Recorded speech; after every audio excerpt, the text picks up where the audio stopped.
This keeps me fit, you see. I'm counting my steps. Thanks, Dolly. When you said about top-down or bottom-up, I'm not sure if you were referring to like higher powers than us.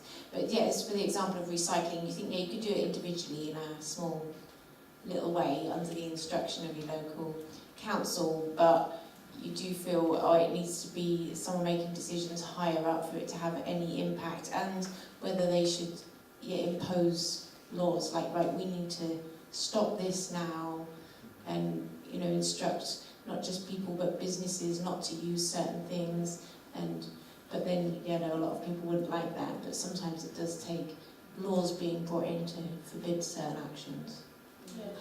Well, thank you. Well, I think that it's quite easy for a government to set legislation and then the people to follow it. So, for instance, the recycling thing is such a case, so I can tell you what to do and I can follow your advice.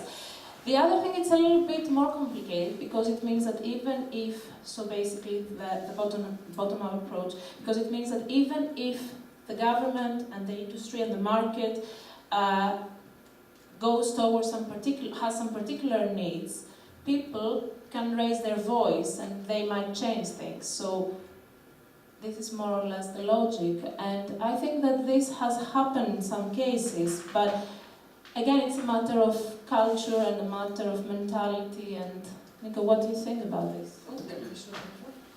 Nico, you can carry on.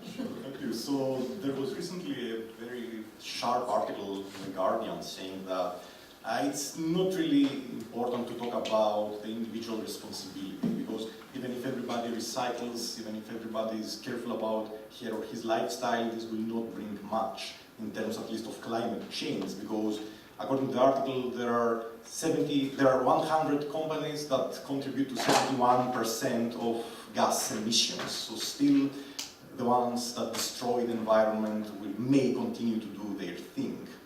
I would be a little bit in between the two approaches, whether it's a top-down thing, whether the governments need to legislate against gas emissions, and whether it has to do with individual lifestyles. I do believe that it's important for governments to put limits, so obviously not in line with what Trump is trying to do at the moment, but it also has to do with the individual responsibility. I'm pretty much covered now. I wanted to say that I agree kind of with you, and I think it's a combination of individual and community action. But we definitely need policymakers and politicians to be taking actions and laws. And I think it's really hard because it requires a whole change in culture and in the way we live. So I would say it's even hard. It won't sound well, but I didn't mean to say that. It's not hard for the politicians, but they're humans as well, and they've used living in one way. So it would be difficult for them to imagine life differently. But I would say like a big example is the plastic bags. I think that no one would have thought that it would be all right. And I think everyone would have thought earlier that it would have been like very, very difficult for people to cope with the ban of plastic bags and having to carry your own and having to pay if you don't have. But it happened and people coped with that and just went with it. So I think it's a combination of stuff, but we definitely need laws and policymakers to say that this is going to happen, and then big industries have to follow, and then people will just go with it and will adapt, and that will make a big change. Yeah, I mean, maybe politicians need to be braver, because when the plastic bag thing came out, there were dire predictions of riots in the streets and Sainsbury's being stormed for people to get plastic bags. And we, of course, we charged in Scotland, we didn't charge in England. We didn't charge in England for a year or so. And there were dire rumours of plastic bag tourism. Where Scots would cross the border into Newcastle and just lunch the place and go back up. But and people were quite scared. I think politicians were quite nervy. And then when it came in, everybody just went, "Oh, have they?" And went along with it. So maybe we have to get our politicians to be braver. Asking politicians. So, sticking on the theme of politicians. man enough or woman enough to stand up to these 100 big companies and demand change. Because we can all do a bit. But every weekend we're driving down the recycling, burning and polluting the environment with our cars and whatever else, just to recycle a few bottles and a few plastic bags. But the big question, we can go out and do quads of the easing around the globe at a day's notice to save the banks and the banking system, but we can't get environmental policy around the world as quickly.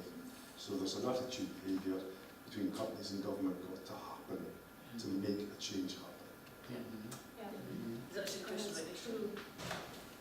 Yes, I don't know whether anybody else picked up that somewhere about May or June there was a don't buy anything that comes in plastic, and I tried that and I think I managed about 4 days properly. You can't buy toilet paper in a supermarket, you actually can't buy anything in a supermarket. The only place you could buy things like cheese without it being in plastic was to go to little stores. And so you've got the big business is into plastic for all its packaging, and you're really stuck with it. Yeah. Why on earth do they shrink wrap coconuts? Because they do. So why do they do that? Why do they do that? So it's all very well us chuntering along and removing all the stuff properly that we're supposed to. But if the governments are going to be, if the politicians are going to be spineless about it, if there's something to get recycled, I suppose, then it's useless. It's pointless. So how can we affect politicians? Well, at least I think that we should start thinking in a collective maybe way, because unfortunately nowadays we are really concentrating on ourselves, and then obviously the change will not happen in one night, but I think if we start getting really organized in different groups, then things might change, because politicians have at the very end to hear what people who voted for them want. So, oh, that is such a sweet thing to say. well, it's a hope. You can find it. Okay, great. So I think that this is more like food for thought. I think we cannot really end up with a concrete answer to any of these questions. Well, let me build on the very nice example of the plastic bags and the corporations that we have to visit in order to buy stuff from. So I think that what we would like to talk about today is that sustainability has to do with the environment. It's a very important element, but this is interconnected with economy, relations, among people from different backgrounds. So it has an element of economy and society factored in as well. So in thinking about sustainability, we need a more holistic attitude, and we need to keep in mind the parameter of culture, of mindsets and lifestyles, how they somehow make us follow one particular path towards society, economy, environment, or another. Making this mainstream, it's not very easy if we are to talk about this in a meaningful manner. So it's not just about using the same towel at the hotel for more than one day, not just about recycling one plastic bottle here, now and then. If this is to be effective in terms of improving social relations, of tackling financial inequality, of stopping climate change, it has to be transnational. I think we agree with that. It's not just one national government, but it's a very complex web of politicians. And apart from what is done in a top-down manner from the governments, from policymakers, we need active citizens, both in everyday lives, but also active citizens acting collectively and beyond national boundaries. So let's try in the very last 3 minutes to listen to a song. This is called Persephone's Nightmare. And It's in Greek, unfortunately, but the music is really nice and the lyrics as well. And it's about Elefsina, a small town near Athens that has been transformed because of oil refineries and of tourism there. So the music was composed by Manos Hatzidakis. The lyrics touch upon the topics we have been discussing today. And actually we have also some post-its if you'd like to leave a note while we are listening to the music.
So anything you liked, you disliked, any suggestions, any questions, or if you would like to leave your email for further contact with us, please give this direction.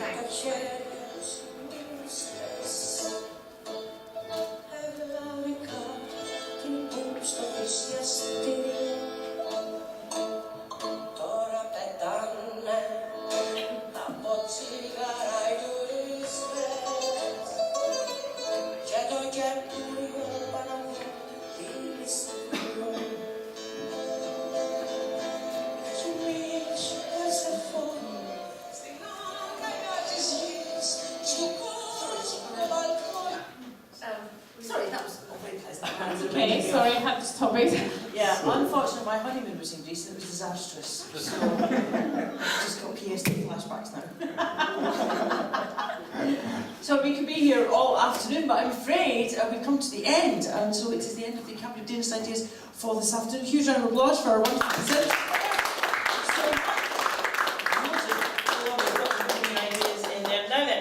Because this is a university-sponsored initiative, there is evaluation, so we can analyse it. Yeah, we like it. Well, I can't. I'm too stupid. So, if you just raise your hands and answer to these questions, I don't do the counting. My academic handler does that for me.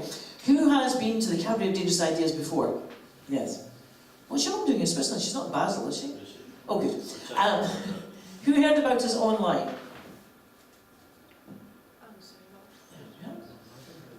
Who works at a university? Just one? I also like this question. Who are friends or colleagues of the presenter? See, you've actually... I'm sorry, you've got less friends than you thought. But don't worry! Who's not from Edinburgh? We can have that conversation. Hello, tourists, we love you. Who's learned something new as a result of this show? Yeah, I didn't know that Basel was about to fall into some kind of apocalyptic earthquake situation. Who's changed their minds as a result of this show? Nah, kind of figured we're all recyclers. And who would recommend the Cabaret of Dangerous Ideas to a friend? There's only one left. So talk quickly. Thank you very much for joining us here at the Cabaret of Dangerous Ideas. Big round of applause, please, once again for our presenters. Thank you for coming to the Newtown Theatre. We hope you enjoyed the show. Please could we ask that you take all rubbish with you and dispense it in the bins provided on your way out. We hope to see you again very soon.